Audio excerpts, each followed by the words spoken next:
안녕 아이들.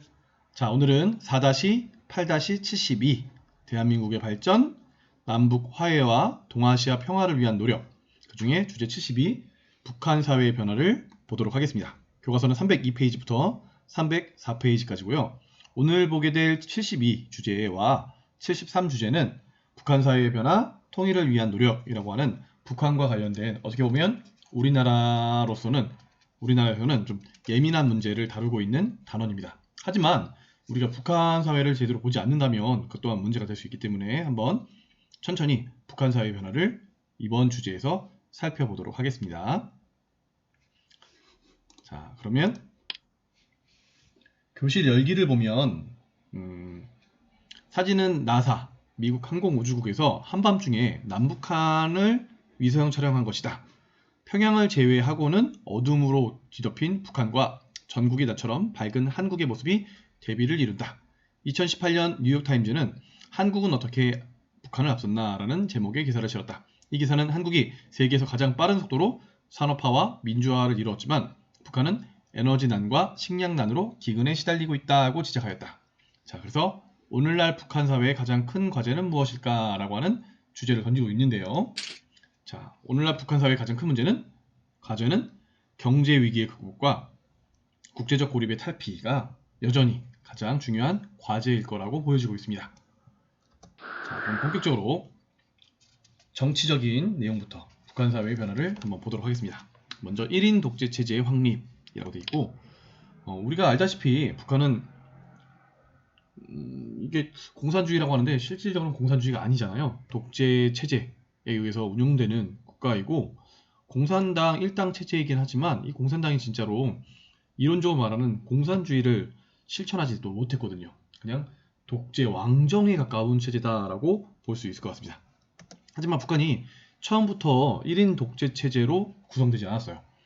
북한이 처음에 구성될 때는 다양한 계파, 다양한 인물들에 의해서 정권이 수립되게 됐는데 그 변화가 생겨나는 과정들이 6.25 전쟁을 겪거나 이런 과정들을 겪으면서 나타납니다. 특히 북한의 1인 독재 체제가 확립되는 중요한 분기점이 됐던 것이 1950년 후반에 사회주의의 방향을 두고 두 나라가 갈등을 벌입니다.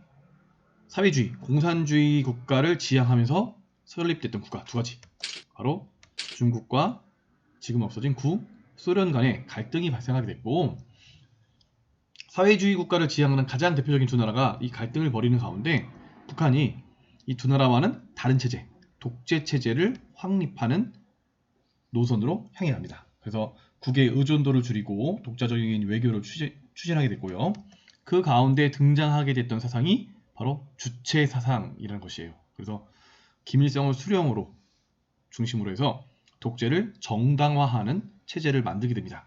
그래서 북한의 체제를 주체 사상이라고 보통 부르게 되죠.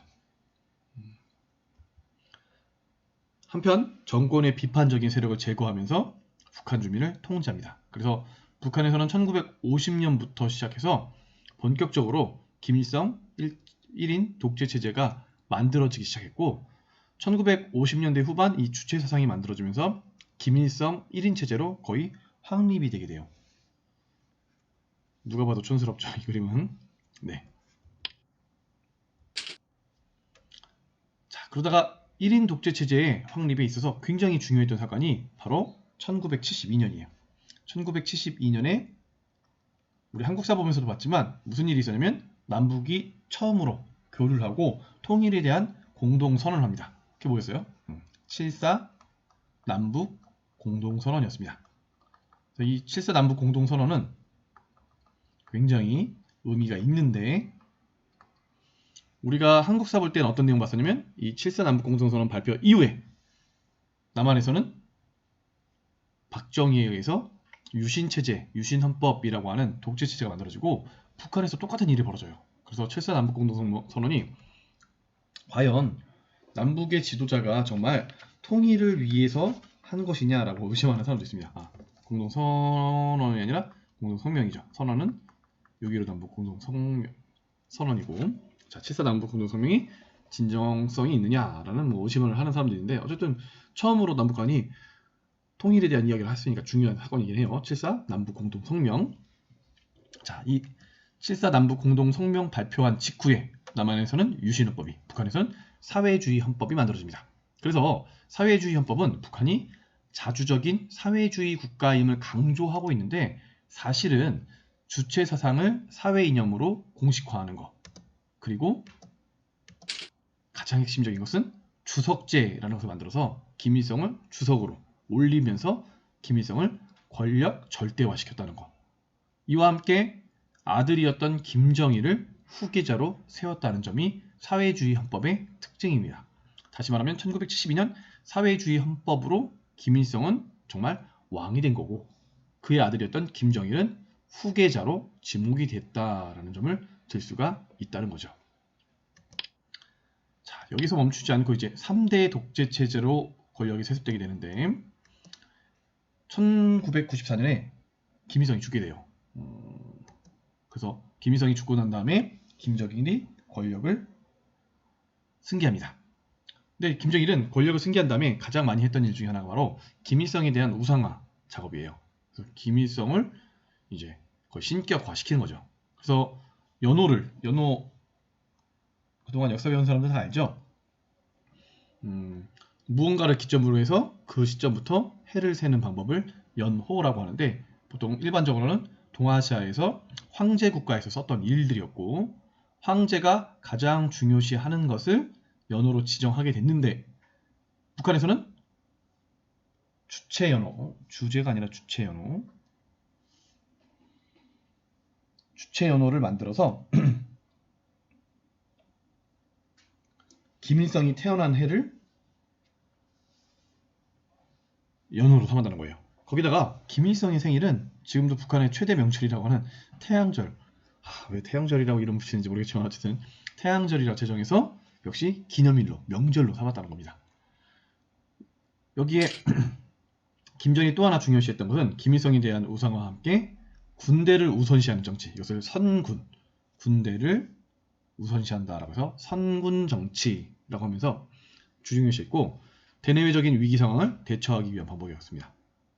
그러면서 이제 결국 김정일도 2011년에 사망을 하면서 그의 아들이었던 김정은에게 권력이 승계되면서 3대에 걸친 권력 세습이 이루어지게 됐죠. 김일성에서 김정일로 1994년에 김정일에서 2011년에 김정은으로 이렇게 권력 세습이 됐습니다. 그래서 북한은 사실상 왕국이라고 봐야 되지 않나라고 생각이 되고 이 내용을 지금 한번 표 하나로 정리를 해보면 다음과 같이 정리할 수 있을 것 같아요. 북한의 정치적 변화를 한번 정리해보면 위에 두 칸은 지금 김일성 관련된 내용입니다. 김일성은 1950년대 후반 중국과 소련의 분쟁을 계기로 해서 독자 노선을 모색했고 이제 중국이나 소련에게 크게 간섭하지 않기 위해서 노력했고 그러면서 주체 사상이라는 것을 수립하게 됐고 1972년 7.4 남북 공동 성명 이후에 사회주의 헌법이라는 것을 만들면서 바로 국가 주석제를 실시하게 되고 주체 사상을 공식 이념화했다는 점이죠. 그 주석 자리에 올랐던 김일성은 최고인민위원회에서 김일성 주석으로 취임됐고 이제 김일성 1인 독재 체제가 완벽하게 확립이 되게 됩니다. 자, 그러다가 1994년 김일성이 사망하면서 그의 아들 김정일로 넘어갔고 주석직은 자기 아버지 거니까 이거 주석직 폐지하고 국방위원장이라는 자리의 권한을 강화시키면서 본인이 국방위원장이 돼요. 그래서 보통은 김일성은 주석으로 불렀고 김정일은 위원장이라고 부르는데 그 위원장이 국방위원장이에요. 국방위원장 권한 강화했고 이 국방위원장 권한을 강화했다는 것으로 봤을 때 군대를 굉장히 강조했구나. 군대가 사회를 이끈다는 통치 방식인 선군 정치를 추구하게 됩니다. 한편 김정일은 두 차례에 걸친 남북 정상회담을 진행하게 되는데 한 차례는 김대중 대통령 때, 또 한 차례는 노무현 대통령 때 각각 2000년과 2007년에 남북 정상회담을 진행하면서 통일에 대한 어떻게 보면 발판도 이때부터 만들어지기 시작한 거 아니냐라고 볼 수가 있습니다. 하지만 2011년 김정일이 사망하고 그의 아들 김정은이 후계를 계승하게 되었고 비핵화를 전제로 해서 남북 정상회담과 문재인 대통령과 북미 정상회담을 성사를 시키게 됐죠. 그래서 지금도 이 상태인데 아마 여기는 수능 문제 같은 것도 문제로 나오기 힘들 것 같아요. 이번에 수능 한국사 20번 문제가 큰 논란이 됐다고 하는데 그게 왜 논란거리인지 모르겠어요. 논란이 아닌데 논란거리를 만들고 있는 것 같아요. 그건 노태우 정부 때 있었던 남북 기본 합의서를 바탕으로 한 문제인데 정부를 공격하기 위해서 누군가가 잘못 오류를 저지르지 않았나라는 생각이 들더라고요. 자, 어쨌든 지금 김일성, 김정일, 김정으로 이어졌던 북한의 3대에 걸친 독재 체제를 볼 수가 있습니다. 자, 반면 이제 경제적인 문제도 좀 봐야 되는데, 자, 북한의 경제 문제는 경제 침체와 국제적 고립부터 보면 1960년대에 경제 침체가 시작됩니다. 사실은 1950년대만 해도 북한하고 남한하고는 상대가 되지 않았어요. 북한이 일제강점기 때 남아 있었던 여러 가지 중화공업을 비롯해서 산업시설이 많이 남아 있었기 때문에 남한보다 더 경제적으로 우위에 있었다는 것이 1960년대까지는 사실인 것 같아요. 50년대, 60년대. 근데 북한이 1960년대부터 경제적 침체를 겪게 됩니다. 이유는 먼저 정책적인 측면에서 국방비가 지금 남북한이 대립하다 보니까 국방비에 너무 많은 돈을 쏟아붓었고 계획경제, 보통 사회주의 국가가 채택하는 계획경제가 굉장히 비효율적이었고 기술도 뒤떨어졌기 때문에 보통 일반적으로 전 세계적으로 공산주의 국가들이 쇠락하게 되는 똑같은 이유를 겪게 되는 거죠. 거기다가 1980년대 말이 되면 이념이라고 했던 냉전이라고 하는 그런 국제적인 질서가 무너지기 시작합니다. 그래서 1980년대 후반에 동일에서 이제 통일이 되려는 모습들이 나타나기 시작해요. 그래서 1989년에 이 모습은 뭐냐면 베를린 장벽이라고 하는 독일이 동독과 서독으로 이념에 의해서 냉전에 의해서 갈라져 있었는데 그것을 가르고 있었던 가장 상징적인 인물이 베를린의 장벽이었어요. 이 베를린 장벽이 붕괴되는 사진입니다. 그리고 1990년에 독일이 동독과 서독이 통일이 되게 돼요. 그러니까 독일은 2차 세계대전의 전범국으로서 승전국이었던 영국, 프랑스, 미국, 소련에 의해서 나라가 둘로 쪼개지거든요. 동독과 서독으로. 그 동독과 서독이 하나의 통일된 독일로 1990년에 통일이 됩니다. 베를린 장벽은 그 1년 전에 무너졌고요. 그리고 그 1년 후인 1991년에 소련이 해체가 돼요. 그래서 지금 우리가 알고 있는 그 러시아와 구소련의 독립국가들, 뭐 카자흐스탄이랄지 우즈베키스탄, 우크라이나, 베lar루스 이런 나라들이 이때 각각 독립하면서 등장하게 됩니다. 이렇게 사회주의 국가들이 하나같이 무너지기 시작하니까 북한 같은 경우는 이제 이런 사회주의 국가에 크게 의존하고 있었는데 에너지 공급과 식량 지원이 공급되면서 경제적 어려움이 아주 극심하게 1980년대 시작됩니다. 자, 거기다가 이제 대부분 공산주의 국가가 없는데 홀로 남아있는 공산주의 국가 중에 하나였기 때문에 국제적 고립이 시작돼요. 뭐 중국도 될 수 있지만 중국은 공산주의 국가를 이미 1970년대 말에 포기를 하거든요. 정치적으로는 공산당 일당 체제를 유지하지만 경제적으로는 개혁과 개방 정책을 쓰기 시작하면서 문호를 열게 돼요. 그래서 국제적 고립은 북한에게 나타난 가장 큰 문제 중에 하나라고 볼 수가 있어요. 자, 1990년대에 북한이 하지 말아야 될 행동을 하죠. 핵 개발을 통해서 위기를 극복하려고 합니다. 이 핵을 통해서 군사적 안전 보장, 그리고 군사비 축소, 에너지 확보를 하기 위해서 노력하게 되고 미국을 비롯한 국제사회가 북한의 핵 개발을 견제합니다. 물론 북한만 견제하는 것이 아니라 지금 전 세계의 핵이 지구를 몇 번이나 터뜨릴 수 있을 만큼의 강력한 양이 있기 때문에 더 이상 핵 개발을 하다가는 인류가 모두 다 멸망할 수 있다라는 생각에 핵 개발을 최소화하고 있는 거죠. 여기에 대해서는 여러 가지 이견이 있어요. 그럼 지금 핵을 가지고 있는 나라들은 핵을 가지고 있지 못한 나라들에게 제재를 가하는 것이 아니냐라고 하는 비판부터 여러 가지 이야기가 있지만 어쨌든 전 인류가 핵이라고 하는 인류 전체를 멸망시킬 수 있는 무기는 점차 없애야 되지 않을까라고 생각되는데 북한은 거꾸로 생각한 거죠. 우리가 핵을 주력하고 있는 전 세계에서 핵을 가지고 하지면 목소리가 국제사회에서 높일 수 있을 것이다 라고 하는 판단 하에 이렇게 핵 개발을 했는데 이것이 오히려 북한 사회를 더 고립시키는 문제가 되지 않았을까라는 생각도 해볼 수 있을 것 같습니다. 자, 그래서 개혁의 필요성은 점차 증대가 되면서 식량난과 배급제가 폐지되게 됐고, 이제 북한도 어떻게 보면 경제적으로 공산주의 국가라 볼 수 없는 나라가 되게 되는 거죠. 다만 정치적으로 봤을 때 고립되지 않으면 자신들의 체제가 다른 전 세계적인 체제와 비교했을 때 일반적인 체제가 아님을, 경제 영역이 있는 체제가 아님을 드러날 수 있기 때문에 그런 것들을 막고 있는 현상인 것 같아요. 이런 이유 때문에 북한 이탈 주민들은 지금 점차 증가하고 있는 추세입니다. 그래서 지금 보면 1998년부터 지금 2013년까지의 2012년까지는 통계를 보면 쭉 해서 지금 점진적으로 북한 이탈 주민이 많은 것이 아니냐라는 것을 찾아볼 수 있고요. 여기다가 최근에 들어서는 여러 가지 인터넷 등의 정보 기술의 발달로 인해서 외부 세계 정보가 북한으로 유입되는 것도 북한에 큰 위기를 가져오게 하는 원인 중에 하나라고 볼 수가 있을 것 같습니다. 자, 이런 위기 극복을 위해서 북한이 여러 가지 노력을 했는데, 예를 들면 1984년에 있었던 하병법이 굉장히 대표적이에요. 그래서 외국 자본을 유치하겠다라는 의견에 따라서 북한의 자본과 외국 자본의 투자를 받아서 북한 자본과 함께 여러 가지 투자 시설을 만들려고 노력을 합니다.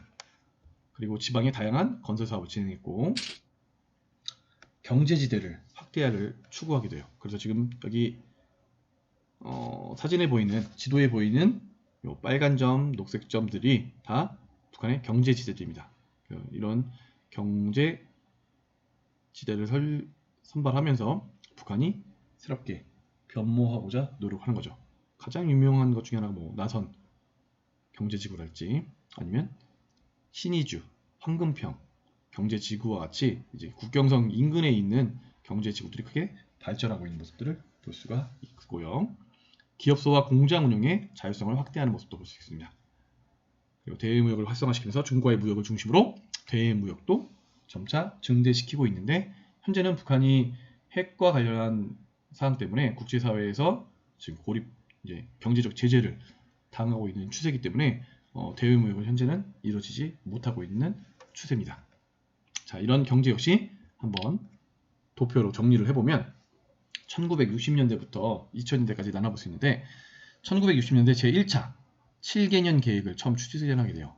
아직까지 북한이 우리나라보다 좀 잘 살았던 시대에 중국과 소련 경제의 원조가 축소되면서 군사비 증가로 목표 달성은 실패를 합니다. 1970년대에 6개년 계획, 경제개발 6개년 계획을 또 추진하게 돼요. 그래서 공업 생산력 증대를 목표로 했지만 공업 총 생산액은 증가했지만 중공업 치중에 따른 소비재 부진, 대외 교육의 한계가 발생하면서 성과를 크게 이루지 못합니다. 그러면서 이제 1980년대로 넘어오면 이제 남한이 북한보다 더 잘 살게 되는 사회가 돼요. 그 북한은 외국 자본과 합작 및 투자를 위한 합작회사 경영법, 하병법을 1984년에 만듭니다. 1980년대가 보통 이런 일이 많이 벌어지는데요. 1970년대 말부터 해서 냉전 체제가 몰락하면서 베트남 역시도 1980년대 도이모이 정책이라고 하는 개혁과 개방 정책을 추진하고, 중국도 1970년대 말부터 해서 1980년대 본격적으로 개혁과 개방 정책을 펼치게 되는데, 그러한 일련의 흐름과 함께 한다라고 볼 수가 있는 것이 이 하병법이고, 하지만 동유럽 사회주의 국가가 몰락하고 자연재해 등으로 경제 위기를 겪게 됩니다. 1990년대는 이것을 극복하고자 나진과 선봉의 아까 얘기했죠, 경제무역지대를 설치하면서 1991년부터 본격적으로 경제개발에 나서게 되고 남한과의 경제교류도 확대되게 돼요. 그래서 1999년에 금강산 관광특구가 지정되고 2000년대 넘어가면서는 개성공단이 건설인데요. 못하 건설되는 등의 남한과의 경제교류도 확대됩니다. 그러다가 2000년대 이후에는 7일 경제관리 개선 조치에 따라 시장경제의 부분적 도입됐고 경제특구가 확대 설치됐고 개방정책이 추진되는데 핵무기 개발로 인해서 국제사회의 제재가 지속되고 있는 형편입니다. 자, 그래서 북한은 가볍게 한번 정치적인 내용과 경제적인 변화를 한번 이 도표를 통해서 정리해 보면 좀 더 쉽게 이해를 할 수 있을 것 같고요.